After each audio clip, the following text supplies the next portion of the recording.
नमस्कार विद्यार्थी मित्रांनो, स्वागत आहे आपलं पुन्हा एकदा MPC लायब्ररी या आपल्या यूट्यूब चॅनलमध्ये. विद्यार्थी मित्रांनो, आज आहे 1 ऑक्टोबर 2025.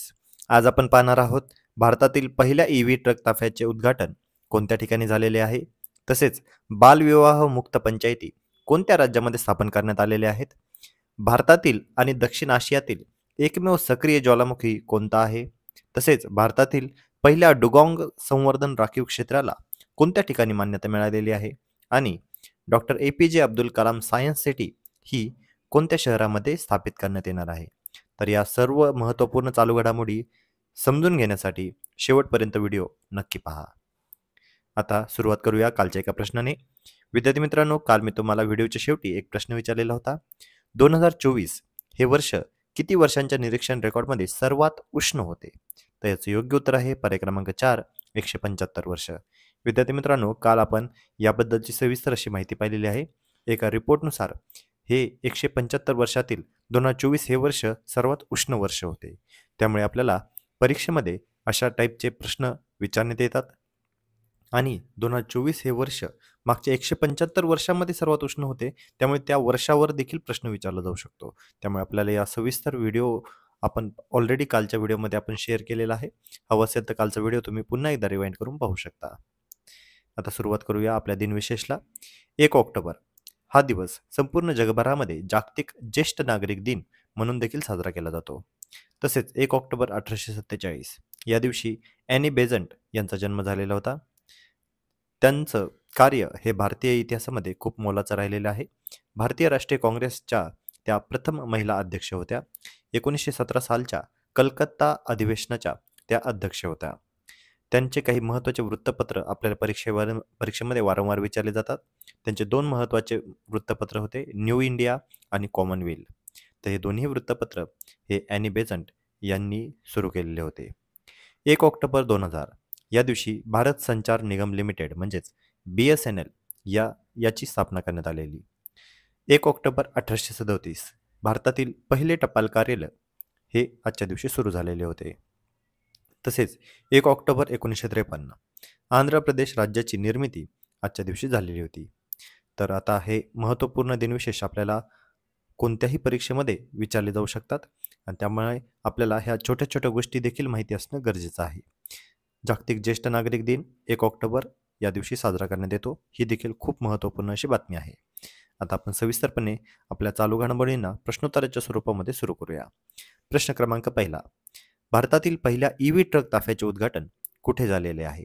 यासाठीचे पर्याय आहेत पर्याय क्रमांक 1 कांडला पोर्ट, पर्याय क्रमांक 2 कोची पोर्ट, पर्याय क्रमांक 3 Jawaharlal Nehru port authority JNPA आणि पर्याय क्रमांक 4 पॅरादीप पोर्ट.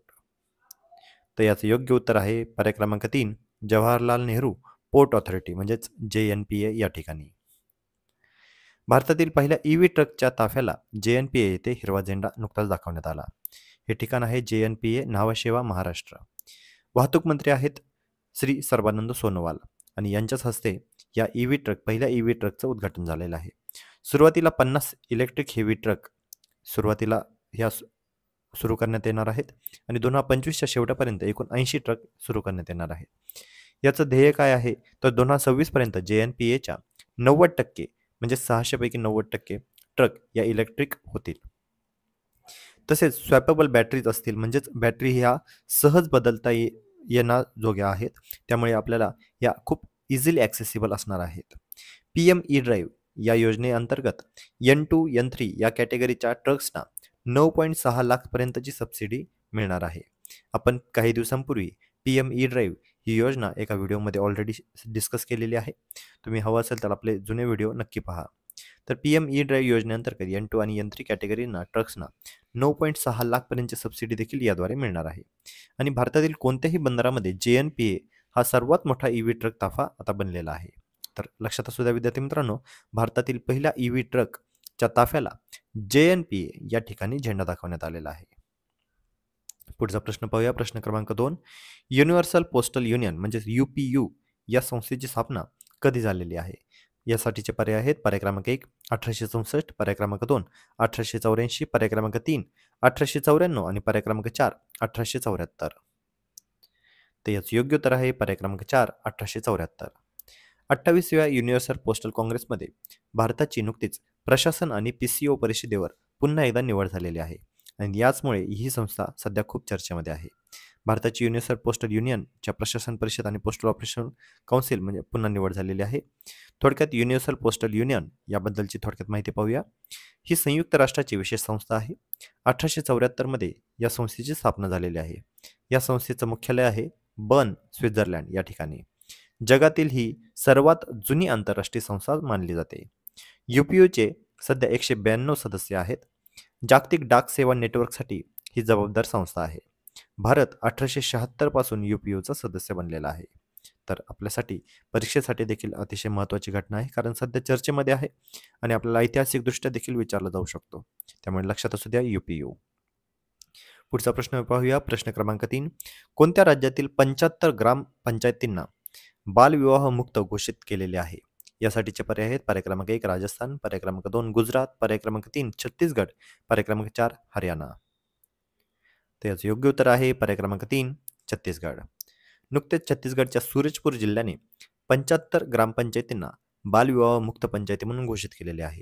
या पंचायतीमध्ये गेल्या 2 वर्षामध्ये बालविवाहाचे एकही प्रकरण नोंदवलेले नाहीये.